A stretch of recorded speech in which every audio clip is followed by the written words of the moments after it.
Most people use a single verse to justify a cycle of trauma, but when you look at the original Greek and the actual role of a shepherd, the rod takes on a completely different meaning. We're diving into the linguistics of Proverbs and the psychology of discipline. How do we train without breaking the spirit? It starts with understanding the tools. Let's fix the parenting blueprint. So spare the rod, spoil the child. Right. You've heard it, I've heard it. It is just one of those phrases that feels, well, as old as dirt. Yeah, it really You does. see it cross-stitched onto throw pillows, or, you hear it muttered by some frustrated grandparent in a grocery store when a kid is acting up. Oh, absolutely. It's everywhere. And because it's everywhere, you just naturally assume it is a direct, literal translation of ancient universal wisdom. Like, we pictured this incredibly straightforward, unbroken line from the ancient biblical world right into our modern living rooms. Right, dictating exactly how we're supposed to raise human beings. Exactly. But here is the massive paradigm-shifting reality that we are unpacking in today's deep dive. That phrase, it is not in the Bible. No, it's not. It's not a direct quote from any ancient text at all. Yeah, it is actually a cultural summary phrase. It's a colloquialism that got slapped onto the biblical text centuries and centuries after the fact. Which is wild to think about. It is. And when you look under the hood of the actual ancient languages, like when you look at the original words that early English translators eventually turned into words like rod or discipline or hate, they meant something entirely different to a listener 3,000 years ago than they do to us today. So if you are listening to this right now, whether you're a parent who's currently in the trenches, trying to figure out where the line is between a boundary and a punishment. Yeah, it's a tough line. It really is. Or maybe you're someone who grew up in a highly strict, punitively focused household, and you are still just trying to untangle that whole experience. Right. Or, honestly, even if you are just someone fascinated by how a few misunderstood words can completely rewire human behavior, this deep dive is going to fundamentally change how you view authority, boundaries, and love. It really changes everything. We are taking a big stack of linguistic research, Greek and Hebrew translation history, and some fascinating developmental psychology frameworks. And we are going to completely deconstruct this maxim. Because before we can understand what the rod actually is, we really have to understand the landscape of the book of Proverbs itself. Right, we have to start there. Yeah, we have to look at the cultural baggage that we as modern readers inevitably bring to the text when we open it up. Let's jump right into that, because we don't read these ancient texts in a vacuum. No, not at all. We read them through the lens of our own world, our own habits, and our own history. And the world of the book of Proverbs is a wildly different world than ours. Oh, it is a harsh world. I mean, Proverbs is ancient wisdom literature. It was designed to impart literal survival skills in an agrarian, ancient Near Eastern society. Right. And in that society, foolishness didn't just mean, you got a bad grade or you lost your phone privileges for a week. Yeah, the stakes were a bit higher than that. Just a bit. Foolishness could literally mean starvation, exile, or death. Wow. And within that intense landscape, our sources identify three heavily interwoven themes regarding youth and parenting. And these three themes really set the stage for this entire conversation. Okay, so the first theme is just the absolute unyielding importance of discipline. The text hammers this home over and over again. Yes, it does. You see it in Proverbs 13.24, 19.1t, 22.15, 29.15. It just frames correction as a literal matter of life and death. Exactly. It treats a lack of discipline as a fatal error. Right. But it balances that with a second equally important theme, which is the heavy responsibility placed directly on the youth. Oh, that's interesting. So it's not a one-way street. No, it's not just a manual for parents to do things to a passive child. It is a demand for the child to take an active role in their own cultivation. Okay, so they have to participate. Yes, Proverbs 1.4, 1.8, 4.1, they all emphasize that the young person has a duty to listen, to absorb, and to actively seek out prudence. It's a highly interactive relationship. Like, listen, my son, to your father's instructions. Yeah. Do not forsake the teaching of your mother. That kind of thing. Exactly. It requires participation. And I think that ties directly into the third theme we found in the sources, which is the sheer emotional weight of this whole endeavor. The text is incredibly blunt about the stakes. Oh, it doesn't pull any punches. Not at all. A wise child brings immense joy, but a foolish one brings deep, agonizing grief and bitterness to the parents. Yeah, you see that in Proverbs 10.1 or 17.25. Right. This wasn't just about behavioral modification so the kids would sit quietly at the dinner table. This was deeply relational, The stakes were the survival and the emotional flourishing of the entire family unit. which makes total sense for the ancient Near East. It does. But here is where the historical friction really starts to heat up for us. Oh, yeah. We have this ancient text full of this sharp wake-up call imagery meant to keep people alive in a harsh desert society. Right. But then, fast forward a few thousand years, and this text lands in the laps of early Western English translators. And those translators lived in a culture, let's say 16th or 17th century Europe. And that culture already leaned incredibly heavily toward corporal punishment as the absolute baseline for everything. Everything.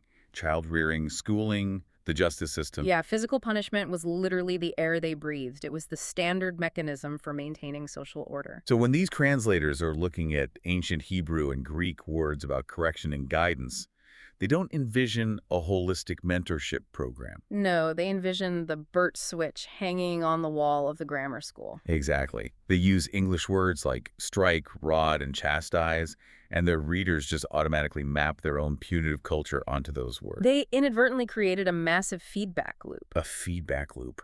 How so? Well, the culture influenced the translation, right? And then that translation was used to justify and cement the culture. Oh, wow. Yeah, so what was originally a really nuanced ancient text about firm correction and the absolute necessity of boundary setting, it was transformed into a perceived permission slip for violence. A permission slip for violence. That is so heavy. It really is. We took a colloquial summary, spare the rod, spoil the child, and we treated it as a divine, universal mandate for physical punishment. We just assumed the rod was a weapon. Right. But if our Western lens distorted the tool, we need to know what the tool actually was. Yes. Let's put the text under the microscope. Okay, let's do it. The focal verse that forms the center of gravity for this entire debate is Proverbs 13.24. Right, the famous one. In traditional English, it reads, "He who spares the rod hates his son, but he who loves him disciplines him diligently." So the linchpin of that entire sentence is the word rod. Exactly. So let's look at the original Hebrew. What is the actual word they were using before it became rod in English? The Hebrew word is shebet. Shebet. And to get a fuller picture, the sources also look at how ancient Jewish scholars translated that exact word into Greek in the Septuagint. Okay. And there, they used the word rhabdos. Rhabdos. Now, shebet does translate to rod, but it also translates to staff or scepter. A scepter, like what a king holds while sitting on a throne. Yes, exactly. It is fundamentally an instrument of authority, of direction, and of tribal rule. Oh, wow. In fact, the word shebet is often used interchangeably with the concept of a tribe itself. Wait, really? The word for rod is the word for tribe? Yes, because the staff represented the governance and the guiding authority of that entire community. That is fascinating. It's a symbol of office.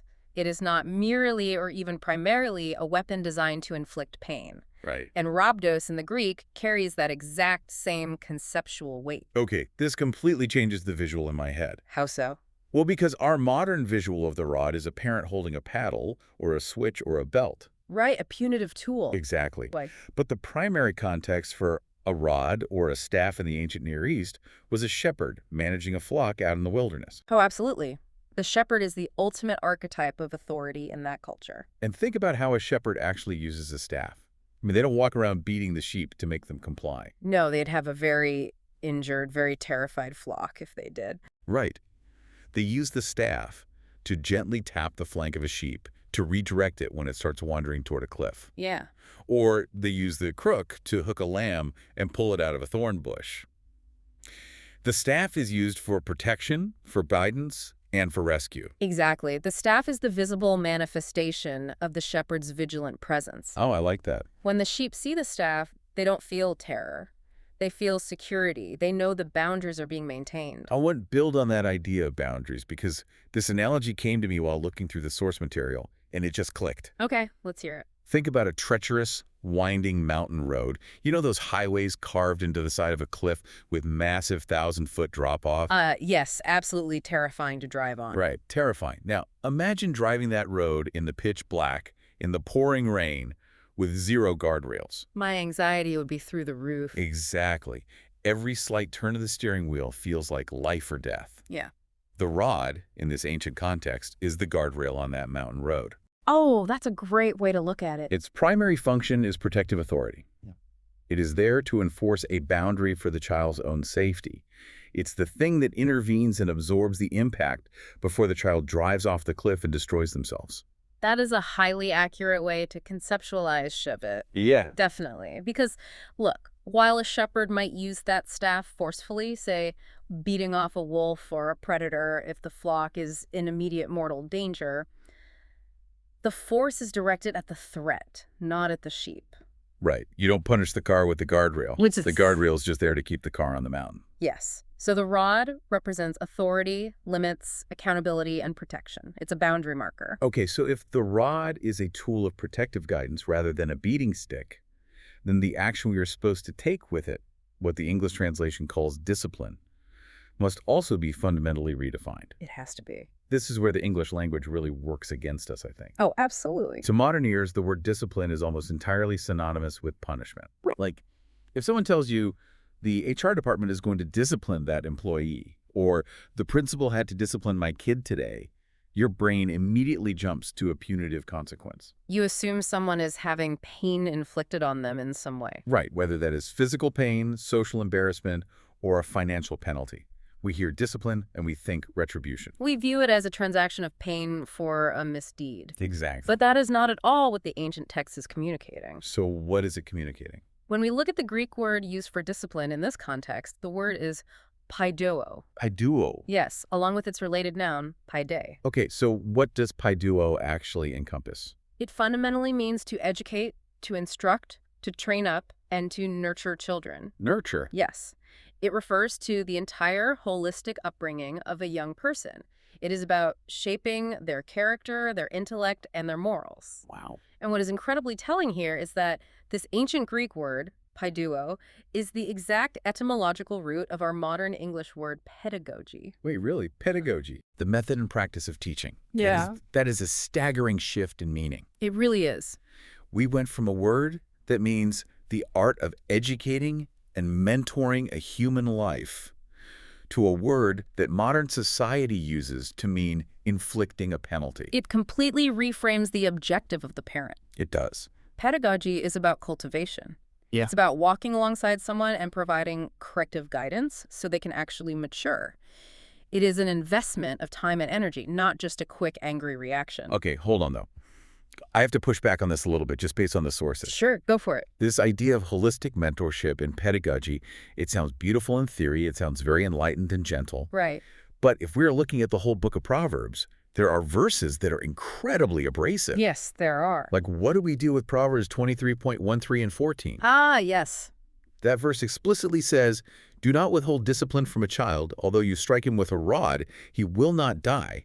Strike him with a rod, and you will deliver his soul from Sheol." How in the world can we sit here and talk about pedagogy and guardrails when the text literally tells a parent to strike a child so they don't die? Yeah.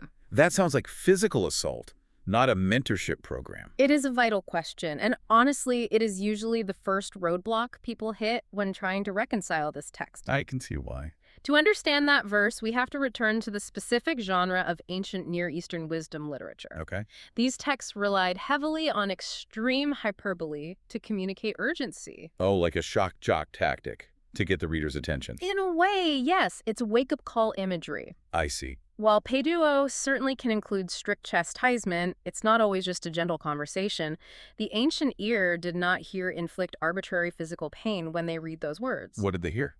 They heard, the cultivation of character is so critically important that you must intervene by any means necessary to stop a child from destroying their life. Oh, okay. They understood it as a demand for rigorous life-saving instruction. So it is less about the mechanics of a physical beating. Yeah. And more about the absolute necessity of intervention. Exactly. Like, okay, if my kid is about to sprint into a busy intersection, Right.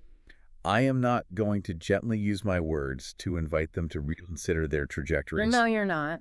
I am going to tackle them to the concrete. Yes. I might scrape their knee. I might bruise their arm. They might be crying and terrified by the force of my tackle. Right. But I didn't tackle them to hurt them. I tackled them to save them from a semi-truck. That is an excellent modern equivalent. The focus is on the rescue, not on the violence of the tackle. Exactly. The intention behind the striking in that hyperbolic proverb is salvation from a worse fate. Sheol. Yes, Sheol, which represents the grave or ultimate destruction. It's an extreme intervention to prevent an ultimate tragedy. That makes so much more sense. It is never about the gratification of parental anger or the demand for blind compliance or, the exertion of physical dominance for its own sake. Okay, that clarifies things immensely. So we have redefined the tool. The rod is shebet, a scepter of protective authority, a guardrail. Right. And we have redefined the action. Discipline is paideio, the pedagogy and holistic training of a life. Yes.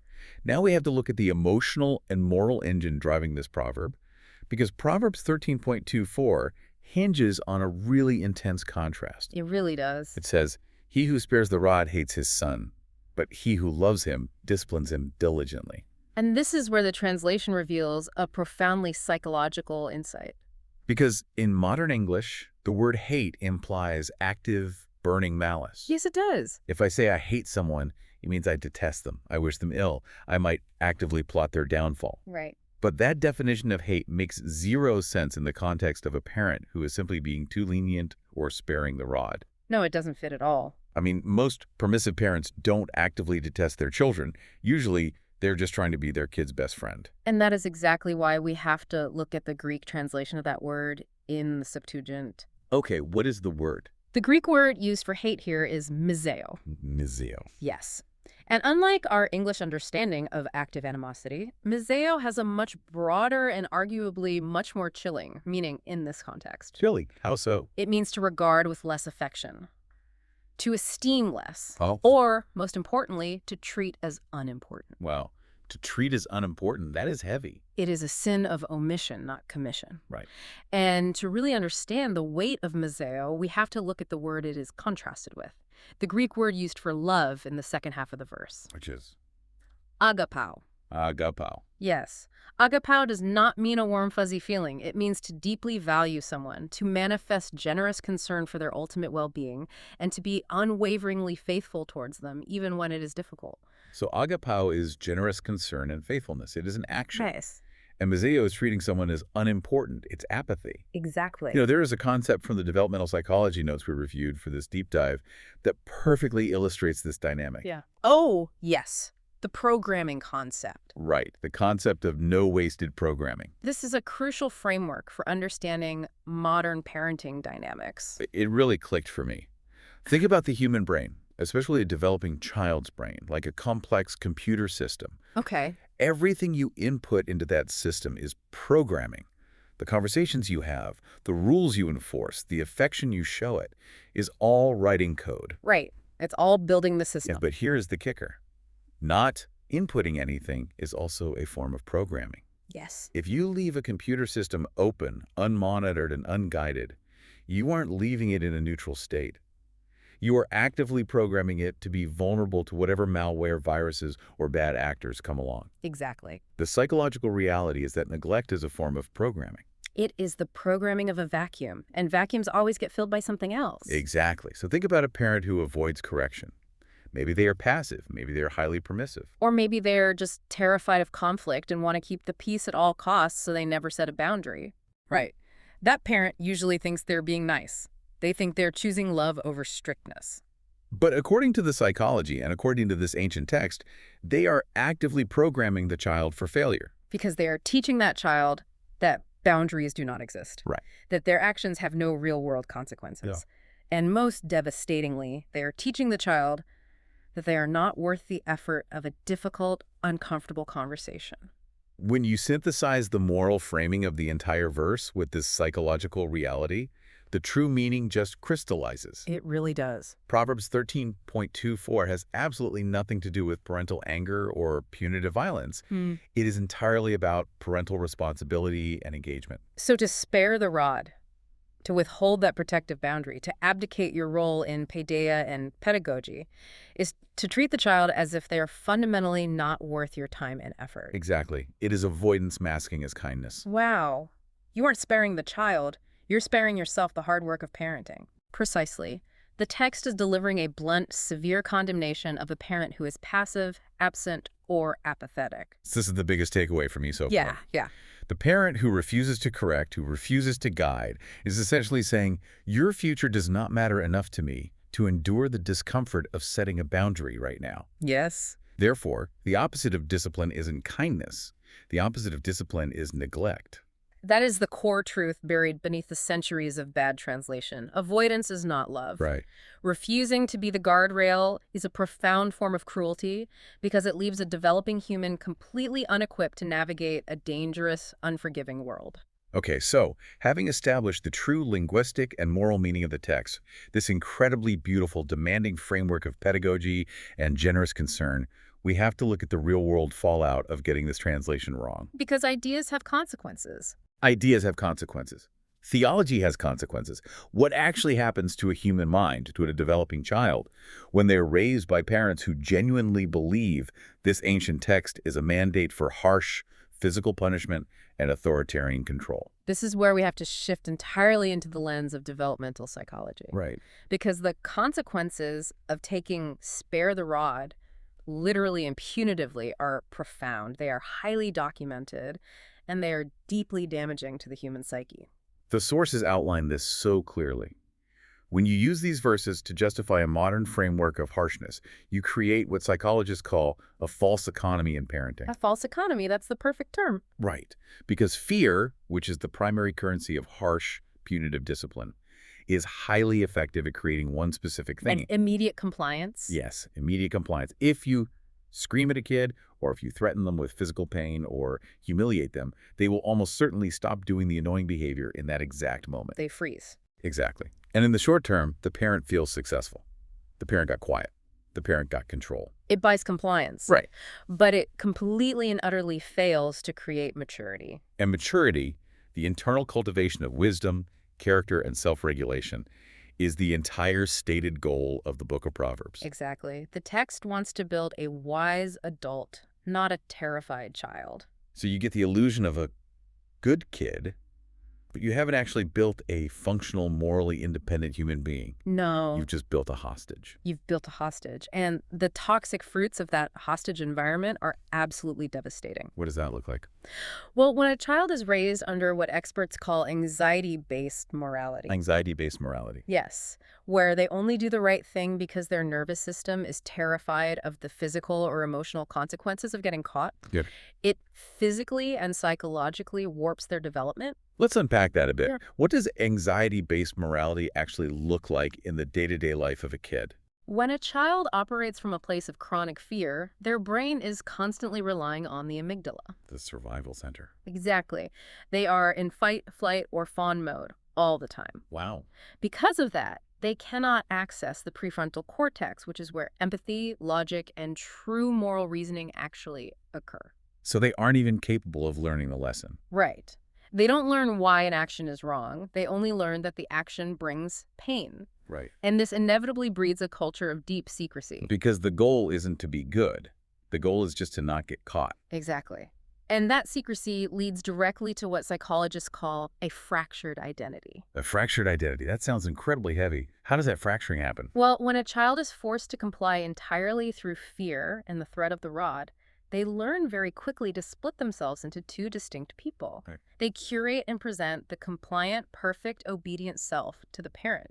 This is their survival mechanism. It ensures their physical safety and keeps the emotional temperature of the house manageable. Yes, but their true self, their actual feelings, their doubts, their natural curiosity, their inevitable mistakes, all of that is aggressively pushed into the shadows. Because it is simply too dangerous to bring those parts of themselves into the light. Exactly. If they bring a mistake to the parent, they get the rod. So they hide the mistake. They develop a performance-based identity. Their entire sense of self-worth becomes tethered to their ability to execute a flawless performance of obedience. That is heartbreaking. It is. They believe they are only loved conditionally, based entirely on their compliance. And the tragic irony here is that this kind of authoritarian parenting inevitably guarantees the very thing it is trying to prevent. Rebellion. Rebellion. The sources point out that this fractured identity leads directly to hidden rebellion. Yes. The child isn't actually internalizing or agreeing with the moral framework the parents are imposing. They are just surviving it. And the moment the threat of the rod is removed, like the moment they get their driver's license or they move out to go to college or get their own apartment, the compliance completely evaporates. It evaporates because the internal scaffolding of maturity was never built. Exactly. You remove the external guardrail, and they never learned how to steer the car themselves. Right. But the fallout doesn't stop at just behavioral rebellion. There is a deeply spiritual consequence to this, too. Oh, absolutely. When a parent uses these specific biblical texts to justify harshness, it frequently results in profound religious trauma. This is perhaps the most insidious consequence of all. How so? When a parent claims to be enacting the will of a loving, divine God by inflicting fear, pain, or humiliation on a child, the child's psychological understanding of love, of authority, and of the divine becomes hopelessly intertwined with terror and abuse. They are told, God loves you, and that is why I have to hit you. Yes. And the child's brain cannot reconcile that paradox. It creates a horrific cognitive dissonance, where the ultimate source of love is simultaneously the ultimate source of unpredictable violence. Wow. It damages their ability to trust any authority figure, let alone a spiritual one, for the rest of their lives. So look at the tragic irony we are left with here. Yeah.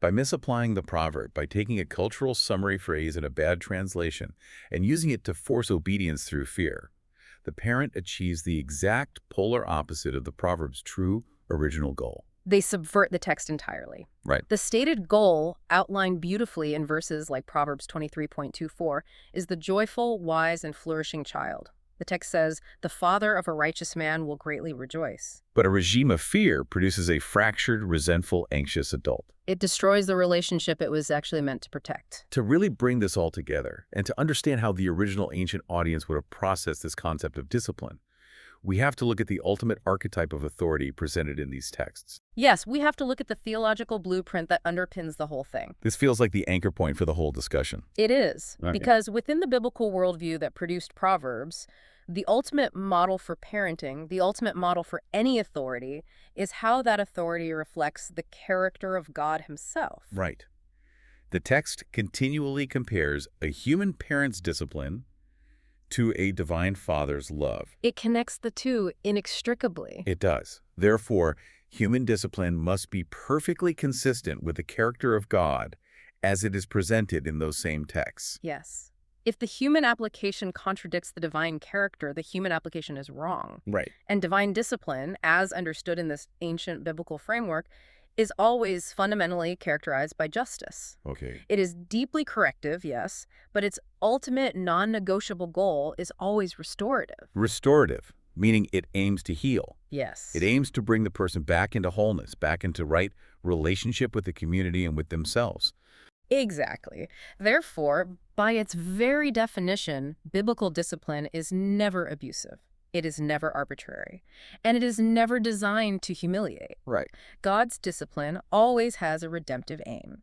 It is moving the person toward a better, more flourishing future, not simply exacting a toll of pain for a past mistake. This drives home an incredibly blunt, powerful point from the research that completely stopped me in my tracks. Oh, what was that? Biblical discipline is never, under any circumstances, about venting parental anger. Oh, man. Yes, I'm going to say that again, because it changes everything.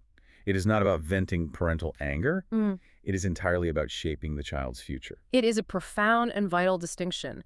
The moment discipline becomes an outlet for the parent's emotional dysregulation, it is no longer discipline. Right. If a parent is yelling or striking or punishing a child because the parent is embarrassed that the kid threw a tantrum in the grocery store. Yeah. Or because the parent had a bad day at work and has no patience left. Right. Or because the parent simply needs to assert dominance to feel in control, that instantly ceases to be biblical discipline.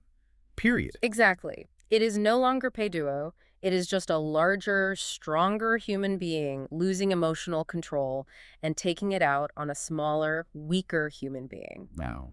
When it becomes emotional, when it becomes about the parent's frustration rather than the child's cultivation, it loses all redemptive aim. Right. It becomes punitive rather than pedagogical.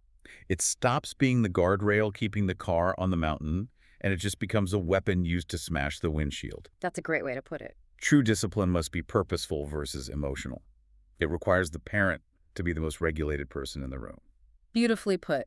The ultimate meaning of the rod, when understood through this entire linguistic, psychological, and theological matrix, is profound. What is it? The rod is love that refuses to abandon someone to foolishness. Love that refuses to abandon someone to foolishness. What an incredible recap of the journey we have just taken on this deep dive. It's been quite a journey. We started with what is essentially a cultural meme spare of the rod, spoil the child, a phrase that has been widely weaponized as a permission slip for authoritarianism and violence for generations. Right, we had to strip away centuries of cultural assumptions and translation bias. We really did, by unpacking the Greek concepts of paiduo and miseo, Yeah. by exploring the Hebrew shebet and the imagery of the shepherd's staff. And the guardrails. Yes, and by rigorously applying the lens of modern developmental psychology, we didn't just debunk a bad translation. No, we unearthed a profound, demanding, and incredibly beautiful framework for mentorship, for pedagogy, and for fiercely protective love. Exactly. We moved away from a paradigm focused on inflicting pain for compliance and discovered a paradigm that demands holistic growth and deep, generous concern. The rod is not permission to harm a child. It is a severe warning against refusing to guide one. The opposite of discipline isn't kindness, it is neglect. And that leaves us with a final provocative thought for you to mull over.